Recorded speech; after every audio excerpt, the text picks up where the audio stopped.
నమస్తే. Welcome to Rudra TV. ప్రముఖ నటి త్రిషా కృష్ణన్ పై నయనార్ నాగేంద్రన్ చేసిన వ్యాఖ్యలు తమిళనాడు రాజకీయాల్లో పెద్ద దుమారం రేపుతున్నాయి. అసెంబ్లీ ఎన్నికలు సమీపిస్తున్న ఈ సమయంలో విజయ్ నేతృత్వంలోని తమిళగ వెట్రికజగం పార్టీని లక్ష్యంగా చేసుకుని త్రిషను విజయ్ తో ముడిపెడుతూ నాగేంద్రన్ చేసిన వ్యాఖ్యలు రాజకీయ రంగు పులుముకొని పెద్ద వివాదానికి దారితీశాయి.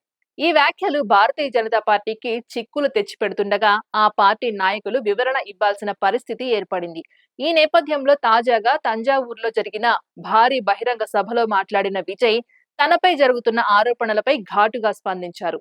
కరూర్ తొక్కిసలాట ఘటన నుంచి మొదలైన ఆరోపణలు ఎక్కడా ఆగకుండా కొనసాగుతున్నాయని, ఇప్పుడవి తన సినిమా జననాయకన్ వరకు చేరుకున్నాయని అన్నారు. తాము ప్రజల్లో బలపడుతున్నందుకే ఇలాంటి ఆరోపణలు చేస్తున్నారని, ప్రజల మద్దతు పెరుగుతుండటంతో ప్రత్యర్థులు భయపడుతున్నారని విజయ్ వ్యాఖ్యానించారు. తన సినిమా విడుదలను కూడా అడ్డుకునే ప్రయత్నాలు జరిగాయని, అయినప్పటికీ అనేక మంది తనకు మద్దతుగా నిలిచారని, ముఖ్యంగా తమిళనాడు ముఖ్యమంత్రి ఎంకే స్టాలిన్ సహా పలువురు అండగా నిలిచారని ఆయన ధన్యవాదాలు తెలిపారు. అయితే అదే సమయంలో రాష్ట్ర ప్రభుత్వ విధానాలపై కూడా విజయ్ విమర్శలు గుప్పించారు. ప్రజలు కనీస సదుపాయాల కోసం అడిగితే ప్రభుత్వం ఆర్థిక భారం పేరుతో వాటిని తిరస్కరిస్తోందని మండిపడ్డారు. అలాగే దేశవ్యాప్తంగా అమల్లో ఉన్న national eligibility cum entrance test విషయంలో కూడా రాష్ట్ర ప్రభుత్వం ప్రజలను తప్పుదోవ పట్టిస్తోందని ఆరోపించారు. ఈ పరీక్షను పూర్తిగా నిషేధించడం రాష్ట్ర ప్రభుత్వానికి సాధ్యం కాదని తెలిసినా కూడా రాజకీయ ప్రయోజనాల కోసం నిర్వహించబోమని చెబుతూ ప్రజలను మోసం చేస్తున్నారని విజయ్ అన్నారు. మీరు విజయ్ ను నమ్ముతారా లేక స్టాలిన్ ను నమ్ముతారా అంటూ ప్రజలను నేరుగా ప్రశ్నించారు.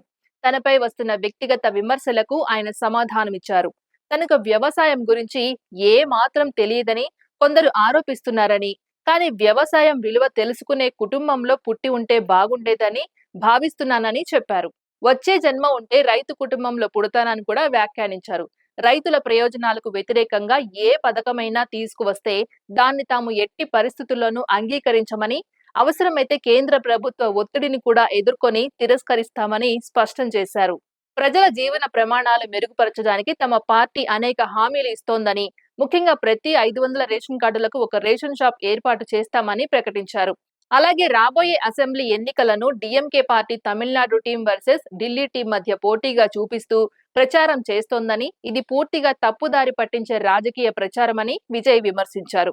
తమిళనాడు రాజకీయాలను ఇలా సరళీకృతం చేయడం సరైంది కాదని, తమిళనాడు ప్రజల గౌరవాన్ని కాపాడే విధంగా రాజకీయాలు జరగాలని ఆయన అన్నారు. క్రికెట్ ఉదాహరణతో మాట్లాడిన విజయ్ క్రికెట్ లో కూడా ఢిల్లీ జట్టు తమిళనాడు జట్టుతో పోల్చలేమని వ్యాఖ్యానిస్తూ వ్యంగ్యంగా విమర్శలు గుప్పించారు. ప్రస్తుతం తనపై వస్తున్న ఆరోపణలు రాజకీయంగా ప్రేరేపితమైనవేనని, అయినప్పటికీ ప్రజల మద్దతుతో ముందుకు సాగుతానని స్పష్టం చేశారు. ఎన్నికలు దగ్గర పడుతున్న కొద్దీ ఇలాంటి ఆరోపణలు మరింత పెరిగే అవకాశం ఉందని, కానీ ప్రజలు నిజాన్ని గుర్తించి సరైన నిర్ణయం తీసుకుంటారని విజయ్ విశ్వాసం వ్యక్తం చేశారు. ప్రజల సమస్యలు, రైతుల సమస్యలు, యువత భవిష్యత్తు వంటి అంశాలపై దృష్టి పెట్టే రాజకీయాలు అవసరమని ఆయన పేర్కొన్నారు. తమిళనాడు అభివృద్ధి, ప్రజల సంక్షేమం కోసం తమ పార్టీ కట్టుబడి ఉంటుందని, రాబోయే అసెంబ్లీ ఎన్నికల్లో ప్రజల తీర్పే తనకు ముఖ్యమని విజయ్ తెలిపారు. మొత్తం మీద త్రిషపై వచ్చిన వివాదాన్ని నేరుగా చర్చించకుండా తనపై జరుగుతున్న రాజకీయ దాడులుగా వాటిని చిత్రీకరిస్తూ విజయ్ స్పందించారు. ఇది ఇవాల్టి అప్డేట్. మరో అప్డేట్ తో మళ్ళీ కలుద్దాం. అంతవరకు చూస్తూనే ఉండండి రుద్రా టీవీ.